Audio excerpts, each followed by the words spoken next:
Hi, I'm Robert White, and I'm the team leader and lead programmer of Timeless Venture. Timeless Venture is a rogue-lite strategy RPG viewed from an isometric perspective for the PC that delves the player into time itself as they fight their way through periods of alternate history in a turn-based combat system as a randomly generated character with randomly selected abilities, perks, and party members. You as the hero must fight your way through randomly generated rooms of enemies until you reach the end of the time zone and face the time zone boss. Once defeated, you will gain access to a new time zone and allow your journey to continue. The game will feature two game modes for the player to choose from, Coward Mode and Normal Mode. Coward Mode is a much easier, forgiving and accessible way of playing the game. In this mode, you'll be able to create your own character, select their perks, traits, as well as starting weapon.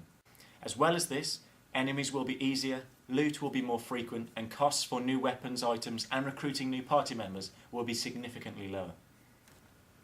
Normal mode, however, is an entirely different beast. You begin the game only being allowed to type in your character's name, as everything else will be randomly generated for you. As well as this, unlike Coward Mode, where you can load a save after dying, Normal Mode features a permanent death mechanic, which will wipe your save after your character is killed. Everything in this mode will be more expensive to buy, as well as enemies providing even more of a challenge. Once the game is started, there are two phases, the combat phase and the exploration phase. The combat phase is where the core gameplay will take place. The player must defeat all enemies present in order to proceed. In this phase, to navigate, the player selects their character. In this picture, they are represented as a yellow hexagon, and the grid is highlighted to illustrate to the player where they can move. The shade of the highlight tells the player whether they can make an additional action after moving. If the player has enough remaining action points, they have the option to either perform a basic attack, use one of their perks, or take a defensive stance to reduce damage. When choosing to attack, every weapon class has a different variant in battle. When the player is choosing to attack, the grid is highlighted to show the distance they can reach. Some basic examples shown are the distance that the sword, spear and bow can reach. Whilst the sword's reach is shorter, the accuracy is much greater than the bow. The spear is unique in the sense that not only can it reach two spaces in distance, it can also hurt two enemies at once if they frequent that space.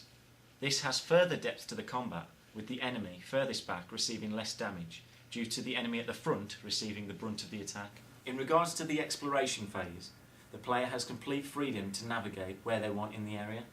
There is no grid like the combat phase. The player can search for loot on the now cleared battlefield, purchase goods from a vendor, recruit new party members, save the game, and finally, choose which door they wish to travel through next. Hello, I'm Richard, the 3D artist and level designer for Skybourne Studios. As stated before, the areas featured in the game will be based on alternative periods of history with a fantasy twist. This will be illustrated using 3D art, and this will provide the backdrop for 2D character art. The terrain will go hand in hand with the gameplay, and players will be encouraged to make the most of their surroundings. This includes seeking high vantage points to increase the range of an attack, or using the terrain wisely to shield themselves from getting hit. Our team consists of me as the team leader and lead programmer. On game design and sound design, we have Jonathan Ridgway. Doing our 3D art and level designing is primarily Richard Wilkinson.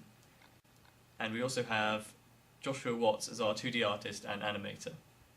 And lastly, we have Patrick Cassidy as our UI programmer and UI artist. We've put together a time plan for the 8-week development cycle. Rob, as lead programmer, will focus on all the core mechanics of the game, whilst Patrick will be complementing him by developing the menu systems and much of the interaction featured in the game. Josh will be focusing on creating all the 2D assets for the game. By the first week, we will have a character and party art finished as placeholders, and Richard will be focusing on piecing together the 3D environments for the characters to inhabit.